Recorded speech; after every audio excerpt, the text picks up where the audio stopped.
السلام علیکم ورحمۃ اللہ وبرکاتہ۔ ڈیئر کلاس، کیسے ہیں آپ سب لوگ؟ اللہ تعالیٰ آپ کو خیریت سے رکھے اور دنیا اور آخرت کی تمام بھلائیاں عطا فرمائے۔ ہاں جی، تو آج ہمارے پاس حدیث نمبر 15 ہے۔ حدیث نمبر 15 کا ہم مطالعہ کرنے جا رہے ہیں۔ اعوذ باللہ من الشیطان الرجیم، بسم اللہ الرحمن الرحیم۔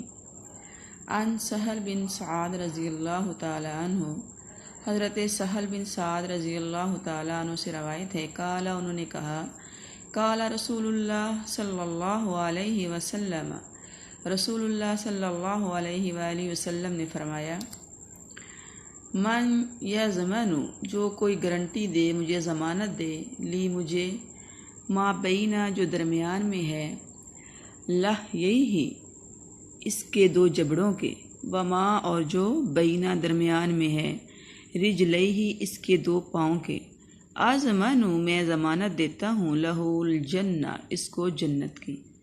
رواہ البخاری، اس حدیث مبارکہ کو امام بخاری نے اپنی صحیح بخاری کے اندر بیان کیا ہے۔ حضرت سہل بن سعد رضی اللہ تعالیٰ عنہ سے روایت ہے کہ انہوں نے کہا، نبی علیہ الصلوۃ والسلام نے فرمایا، جو مسلمان مجھے دو چیزوں کے درست استعمال کی ضمانت دے گا کہ وہ ان سے کسی بھی طرح کی برائی کا کام نہیں لے گا، تو میں اس کو جنت کی ضمانت دیتا ہوں۔ وہ دو چیزیں کیا ہیں؟ جو دو جبڑوں کے درمیان یعنی زبان، اور جو دو ٹانگوں کے درمیان یعنی شرمگاہ۔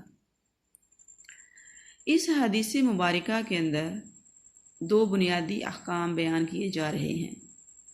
یہ وہ احکام ہیں جن کو اختیار کر کے کسی بھی مسلمان کے رویہ اور طرز عمل میں احساس ذمہ داری اور سنجیدگی پیدا ہو سکتی ہے۔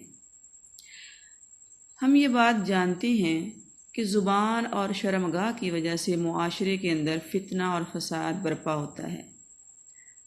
اگر ان دونوں کو حلال اور جائز طریقے سے استعمال نہ کیا جائے تو اس سے دوسروں کی دل آزاری ہوتی ہے اور معاشرہ بدامنی کا شکار ہو جاتا ہے۔ زبان کے استعمال کے حوالہ سے ہم پچھلی احادیث میں بھی کافی ڈسکشن کر چکے ہیں۔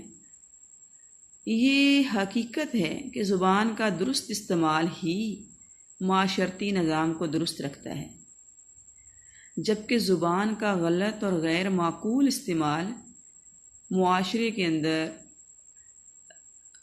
گھر کے اندر، خاندان کے اندر مختلف قسم کے فسادات کا سبب بنتا ہے۔ زبان کے استعمال کی ناجائز اور حرام شکلیں، جیسے ہم نے دیکھا پیچھے، گالی گلوچ، جھوٹ بولنا، کسی پر الزام لگانا، تہمت لگانا، کسی کا مذاق اڑانا، کسی کے خلاف سازشیں کرنا، کسی کی دل آزاری والی گفتگو کرنا، احسان کر کے احسان جتانا، کسی کو کافر قرار دینا، یہ سب وہ اعمال ہیں جو ہم زبان سے کرتے ہیں اور اس کی وجہ سے انسان اپنی نیکیوں سے محروم ہو جاتا ہے، اس کی عمر بھر کی عبادت ضائع ہو جاتی ہے۔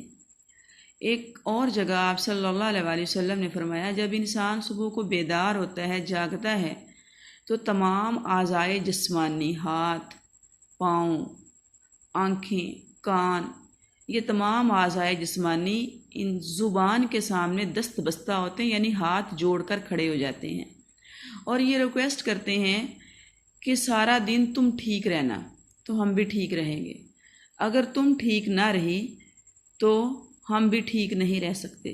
یعنی اگر زبان کو صحیح استعمال کیا جائے تو انسان اپنے دیگر اعضاء سے بھی صحیح کام لیتا ہے اور وہ اللہ کے عذاب اور اس کی سزا سے بچ جاتا ہے، لیکن زبان کا غلط اور برا استعمال دیگر اعضائے جسمانی کو بھی گناہ کے کاموں میں مبتلا کر دیتا ہے اور یوں انسان جہنم کا ایندھن بن جاتا ہے۔ ایک صحابی نے نبی کریم صلی اللہ علیہ وآلہ وسلم سے پوچھا کہ میرے بارے میں آپ صلی اللہ علیہ وآلہ وسلم کو سب سے زیادہ خطرہ کس چیز کا ہے؟ تو آپ صلی اللہ علیہ وآلہ وسلم نے اپنی زبان مبارک کا پکڑ کر فرمایا، اس کا ڈر ہے، یعنی تمہارے بارے میں مجھے زبان کا سب سے زیادہ ڈر ہے۔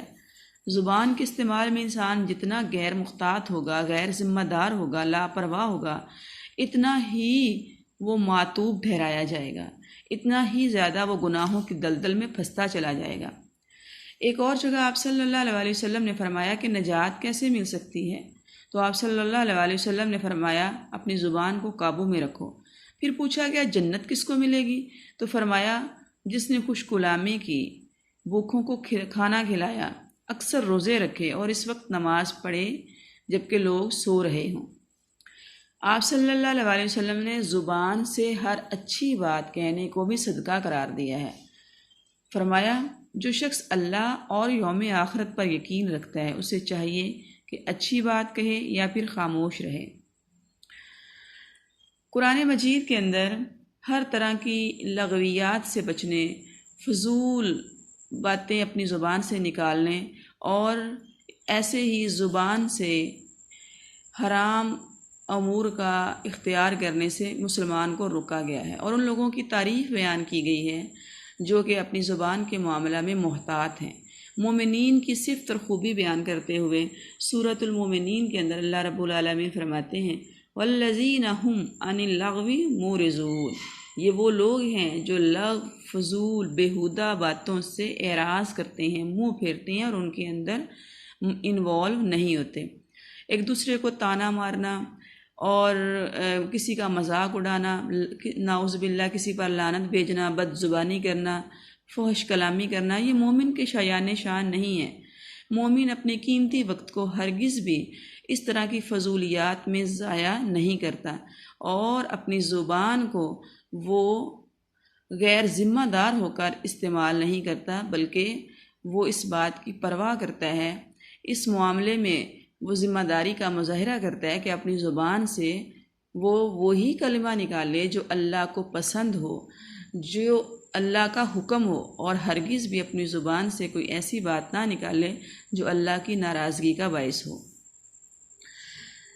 زبان کو کنٹرول کرنے والے، زبان پر قابو پانے والے، زبان کو سوچ سمجھ کر استعمال میں لانے والوں کے لیے اللہ کے نبی صلی اللہ علیہ وسلم یہ خوشخبری دے رہے ہیں کہ کل قیامت کے دن میں ان کو جنت میں محل لے کر دوں گا، اور میں ان کو جنت میں گھر کی گارنٹی دیتا ہوں۔ دوسری چیز جس پر کنٹرول کرنے کی اور جس کے بارے میں محتاط ہونے کی حدیث مبارکہ میں تاکید کی جا رہی ہے وہ شہوانی جذبات پر کنٹرول کرنا ہے۔ یہ فساد کی دوسری بنیادی چیز ہے۔ انسان جب دنیا کی زندگی میں بے مہار ہو کر اور اللہ اور اس کے رسول کے احکامات سے بے پرواہ ہو کر زندگی گزارتا ہے تو اپنے جذبات کی تسکین کے لیے، اپنی خواہشات کے حصول کے لیے وہ ایسے کاموں میں ملوث ہو جاتا ہے جو اس کو جہنم کے کنارے پر پہنچا دیتے ہیں، اللہ کی ناراضگی کا باعث بنتے ہیں، جس کی وجہ سے وہ دنیا اور آخرت میں سوائے ذلت اور بدنامی کے کچھ بھی نہیں حاصل کر پاتا۔ بدکاری تمام شریعتوں میں حرام قرار دی گئی ہے۔ نہ صرف فحاشی اور بدکاری سے روکا گیا ہے بلکہ فحاشی کے قریب بھی نہ جاؤ، یعنی ایسے کام بھی نہ کرو۔ وَلَا تَقْرَبُوا الزِّنَا، تم زنا کے قریب بھی نہ جاؤ، ایسے کاموں میں بھی نہ پڑو جو کہ فحاشی اور بدکاری کے قریب لے جانے والے ہیں۔ اسلام کا مزاج یہ ہے کہ وہ نہ صرف مسلمانوں کو برائی اور بدی سے روکتا ہے بلکہ ان تمام امور کو بھی حرام قرار دیتا ہے جو کسی نہ کسی طرح اس بدکاری کی طرف لے جانے والے ہوتے ہیں۔ برائی کا راستہ ہموار کرنے والے تمام ذرائع کا بھی اسلام سد باب کرتا ہے۔ لہٰذا مخلوط مجالس، ہیجان امیز موسیقی، جنسی لٹریچر اور اس طرح کے ناول جو کہ انسان کے اندر شہوانی اور حیوانی جذبات کو بھڑکائیں، ان کو بھی ناجائز اور حرام قرار دیا گیا ہے تاکہ لوگوں کے دلوں میں خوف خدا پیدا ہو۔ نکاح کا ادارہ قائم کیا گیا کہ جنسی اور نفسانی جذبات کو پورا کرنے کے لیے انسان جائز، باحیا اور باوقار طریقہ کو اختیار کرے۔ انسان کے اندر خواہشات، آرزوئیں، تمنائیں اور جذبات یہ اللہ رب العالمین کی طرف سے ودیت کر دیے گئے ہیں، یہ فطری چیز ہے، اور دین چونکہ دین فطرت ہے، اسلام دین فطرت ہے، لہٰذا انسان کے تمام فطری جذبات کو پورا کرنے، فطری جذبات کی تسکین کے بھی تمام ذرائع جو ہیں انسان کو مہیا کر دیے گئے ہیں۔ لہٰذا اس کو تاکید کی گئی ہے کہ وہ اپنے خواہشات کے حصول کے لیے جائز اور حلال ذرائع کو اختیار کرے اور اپنی خواہشات کے حصول کے لیے حرام اور ناجائز ذرائع کے قریب نہ جائے۔ جیسے پیچھے آپ نے حدیث مبارکہ میں پڑھا کہ انسان جب زنا کرتا ہے تو ایمان اس کے دل سے نکل جاتا ہے۔ علماء اکرام نے اس کا یہی معنی بیان کیا ہے کہ دوران زناکاری یعنی بدکاری کا فعل سر انجام دیتے ہوئے انسان کے دل سے ایمان نکل جاتا ہے۔ جب تک وہ اس کبھی فعل سے فارغ نہیں ہو جاتا، الگ نہیں ہو جاتا، اس وقت تک اس کا ایمان اس کے سر پر منڈلاتا رہتا ہے اور اس بات کا انتظار کرتا ہے کب یہ انسان اس کام سے فارغ ہو اور میں دوبارہ اس کے دل میں داخل ہوں۔ لہٰذا پاک بازی جو ہے یہ کامیابی کی ضمانت ہے، فلاح کی ضمانت ہے، اور مسلمان کو پاک باز رہنے کی تاکید کی گئی ہے۔ کریکٹر لیس ہونے سے اور بدکردار ہونے سے مسلمان کو بچنے کی تاکید کی گئی ہے۔ قرآن مجید کے اندر حضرت مریم علیہ السلام کی تعریف کی گئی کہ وہ پاک باز خاتون تھی۔ ایسے حضرت یوسف علیہ السلام کو جب زلیخا نے ان کو بدکاری اور فحاشی کی دعوت دی اور انہوں نے اس کا انکار کیا تو حضرت یوسف علیہ السلام کی بھی قرآن مجید کے اندر یہ تعریف کی گئی کہ وہ پاک باز تھے۔